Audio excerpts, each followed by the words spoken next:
how to check the battery health of your iPhone. Hey everyone, welcome back to the channel. If you're new here, don't forget to hit the subscribe button and turn on the notification bell to not miss any updates.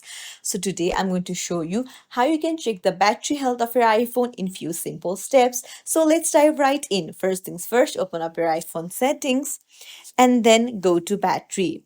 Now tap on battery health and charging. There you'll see maximum capacity. So mine is 76%. So it indicates my battery health.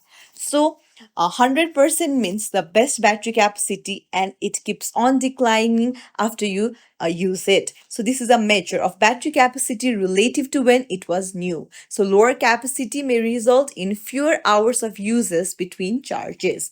So that's why you need to toggle on the optimized battery charging to protect your battery health.